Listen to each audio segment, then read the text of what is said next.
वो व्यक्ति चुनाव के पूर्व और विश्वसूत्री के द्वारा जांच कमेटी बैठवाए और विश्वसूत्री की जांच इंटरनल जांच बैठा दिया गया और सभी इंजीनियर को मिला जुला करके घालमेल कर दिया गया जांच को, और वो जांच उसी दिन से चल रहा है।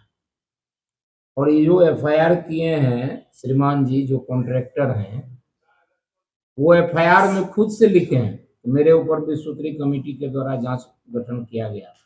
एफआईआर में लिखे हैं, आज वाला एफआईआर। तो जब आपके ऊपर जांच चल रही है, ये तो सर्वविदित है कि आप उस जांच से बचने के लिए आपने एफआईआर किया है, फर्जी एफआईआर। आपके पास यदि ठोस सबूत होता तो आप ये सुरक्षा गार्ड मांगने के लिए आवेदन दिए और उसमें कलम से राजनीतिक साजिश के तहत 1 करोड़ रुपया बना करके मैंने manipulated and fabricated FIR has been published here. तो इस परिस्थिति में देखते हैं, लड़ना तो है। और आज तक मैं आप पत्रकार बंधु के द्वारा बड़े बड़े राष्ट्रीय चैनल से गुजारिश करता हूं, भाई इतनी बड़ी घालमेल चल रही है बीच शहर में, इतनी बड़ी गुणवत्ता विहीन नाला का निर्माण हो रहा है और आप उस बात को उठा नहीं रहे। जब नाला में वो लड़का गिरने लगा, उनको बचाने के लिए विधायक जी पकड़ रहे हैं तो कहा जा रहा थप्पड़ मारे। और आज यदि महाधरना का आयोजन जिला में हुआ तो कह दिया 1 करोड़ रुपया हमसे रंगदारी मांगा गया। ये तो भाई, ये तो इस तरह का स्थिति है कि इस सुशासन के सरकार में जितनी बड़ी भ्रष्टाचार के नींव के तहत जितना गुणवत्ता विहीन निर्माण कार्य कर लो, और यदि कोई भी व्यक्ति आवाज उठा रहे हैं तो उनके ऊपर एफआईआर कर दो, रंगदारी एक्ट कर दो। तो इसमें तो आम जनता काफी डरेगा और ये डराने का साजिश चल रहा है। भविष्य में कोई आदमी आवाज नहीं उठा सकता। ये राष्ट्रीय जनता दल का मात्र इस विषम परिस्थिति में, जिसमें 10-10 हजार रुपया का घूस दिया गया, चुनाव आयोग को कार्यान्वयन करने से, किसी प्रकार की मैंने कार्रवाई करने से रोकने के लिए विधेयक पास तक करा दिया गया। और उस परिस्थिति में ये मतलब जो गड़बड़ चुनाव हुआ है, जिसमें कि घूस दिया गया है, जिसमें ईवीएम से एक गलत स्मेल आ रहा है कि ईवीएम जो है हैकिंग किया गया है, इस परिस्थिति में मात्र 25 विधायक जीते हैं आरजेडी के। उसमें सबसे बढ़िया विधायक हमारे राष्ट्रीय जनता दल के हैं। और इन पर आरोप लगा देना कि इन्होंने 1 करोड़ रुपया मांगा कब, आरोप लग रहा है कब, और मांगा फिर उसका क्या साइंटिफिक कोई सबूत भी होना चाहिए था। ये सिर्फ ये चल रहा है कि तुम कीचड़ में ढलाई करते चलो, बिना ईटा का बिना लेवल का ढलाई करो, बाद में यहां शहरवासी मैंने पानी जो निकासी होना है वो निकासी नहीं होकर के कहीं चौक कर जाए नाला, और सारे लोग इसको भुगतते रहे।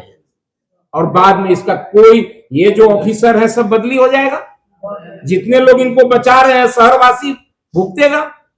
मैं तो अभी माननीय मंत्री जी बोले कि हम सारे ऑफिसर और सारे लोगों को इन्होंने आगाह किया है, तो हम तो कहेंगे कि अकेला ये कॉन्ट्रैक्टर नहीं है।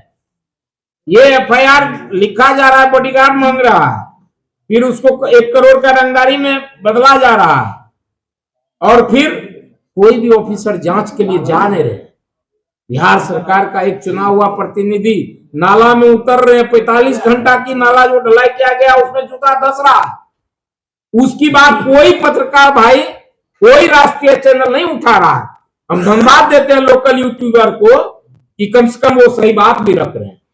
राष्ट्रीय चैनल का जो पत्रकार है, मैं आज फिर मैं निवेदन कर रहा हूं राष्ट्रीय चैनल से कि आप लोग सही बात और गुणवत्ता विहीन नाला का निर्माण, किसी भी प्रकार का निर्माण कार्य जो गुणवत्ता विहीन है, उसको यदि कोई भी व्यक्ति उठा रहे हैं तो आप निश्चित रूप से उसको सही जगह दीजिए, नहीं तो आप पर से विश्वास उठता जाएगा और आपका जो राष्ट्रीय चैनल का जो गरिमा है वो निश्चित रूप से गिरते चला जाएगा। इसीलिए मैं आप लोग के माध्यम से फिर कहता हूं कि ये फर्जी ठेकेदार का फाइनेंशियल डॉक्यूमेंट का जांच होना चाहिए, इसका एक्सपीरियंस का जांच होना चाहिए और बुडको को भी जांच के घेरा में लेना चाहिए कि ये बुडको को जो इतना बड़ा निर्माण कार्य दिया गया बिहार सरकार के द्वारा, क्या वो सही कार्य करा रही है? क्या बुडको के पदाधिकारी योग्य हैं? कैसे कैसे व्यक्ति को ठेकेदार ने ये दे दिए हैं? कितने आदमी इस कॉन्ट्रैक्ट में भाग लिया? इस चीज को देखना होगा, इंटरनल इसको जाना पड़ेगा अब हम लोगों को। और ये इतना गुणवत्ता विहीन कर रहा है निर्माण कार्य, और एक अफसर उनको ही नहीं कर रहा है कि भाई इसको तोड़ो, इसमें ईटा क्यों नहीं बिछाया। एक एफआईआर नहीं हो रहा है भाई, उन पर एफआईआर नहीं हो रहा है। जो सरकार का 72 करोड़ रुपया चबाने के चक्कर में है, उन पर कोई एफआईआर नहीं। जो चुना हुआ जनप्रतिनिधि बिहार सरकार में कौन है भाई? इनसे तो बड़ा एक मुख्यमंत्री है ना।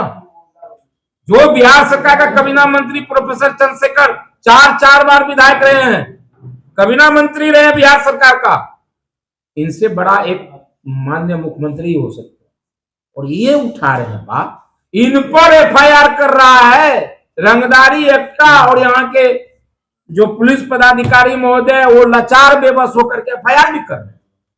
और जो ऑफिसर है कंसर्न ऑफिसर, वो झांकने तक नहीं जा रहे हैं। और ये जो हमारे तानिया कुमारी नगर परिषद की कार्यपालक पदाधिकारी है, ये देखिए 4-5 पॉइंट पर रोई है, गाई है कि पुराने ईटा का यूज हो रहा है, कीचड़ में ढलाई हो रहा है, ये सारा रोग आ रही है, ये लीक रही है अगले को, कोई कार्रवाई इस पर नहीं हो रहा है। कितना मजबूत कॉन्ट्रैक्टर है। हम ये निश्चित रूप से अभी भी कह रहे हैं कि सारे अफसर माननीय जिला पदाधिकारी महोदय जो नए आए हैं, जो कंसर्न इसमें ऑफिसर हैं, सभी लोग इस पर ध्यान दे करके वाजिब जांच करें। और ये जो 72 करोड़ रुपया का जो लाभ मिलने जा रहा है मधेपुरा को, उसको गुड़ गोबर नहीं करे और अभी भी निर्माण कार्य को गुणवत्ता पूर्वक कराने के लिए प्राकरण अकॉर्डिंग टू एस्टिमेट कार्य करवाने का कृपा करें। ये मेरा बहुत बड़ा डिमांड है। और सब उससे ज्यादा बड़ी डिमांड है माननीय पुलिस पदाधिकारी जो मधेपुरा के ईमानदार पुलिस पदाधिकारी हैं, एसपी साहब, वो निश्चित रूप से दूध का दूध पानी का पानी जांच करें। ये कॉन्ट्रैक्टर विगत लगभग 6 महीना से इसके खिलाफ में आंदोलन चल रहा है। ये कैसे आज कह रहे हैं कि हमसे रंगदारी एक्ट मांगे? जिस समय इसके ऊपर पहला आंदोलन का हुआ था, विश्वसनीय का गठन हुआ था कमेटी का जांच का, उसी समय में इनको करना चाहिए था। क्यों नहीं उसी समय में एफआईआर कर दिया? और जब सारा जांच को मिला, पहले तो जांच मिलाया, जो विश्वसनीय का कमेटी उसको जांच को मिला के किया। मैं कल भी माननीय जिला पदाधिकारी महोदय को कहा है कि सर इसमें ब्लॉक टेस्ट होता है, ये वर्कशॉप में सीमेंट गिट्टी बालू मिलाता है, कितना कॉम्बिनेशन में कितना परसेंटेज में क्या मिलाता है, इसका ब्लॉक का टेस्ट होता है, प्रेशर टेस्ट। उस टेस्ट को भी मैनेज करता है इंजीनियर, ये कॉन्ट्रैक्टर। कृपया आप अपने स्तर से नई सिरा से इसको जांच करें। बस इतना ही डिमांड करता हूं। और इस फर्जी एफआईआर को खत्म करें माननीय पुलिस पदाधिकारी महोदय, जो ईमानदार पुलिस पदाधिकारी के रूप में जाने जाते हैं संदीप बाबू, वो भी इनका जांच करें कि ये व्यक्ति एफआईआर में खुद लिख रहे हैं कि मेरे ऊपर 6 महीना से जांच चल रहा है। ये आज कैसे रंगदारी एक्ट हो गया इनके ऊपर? रंगदारी कैसे मांग लिया इनसे? ये बहुत बड़ी इनका एफआईआर ही क्वेश्चन के लायक है।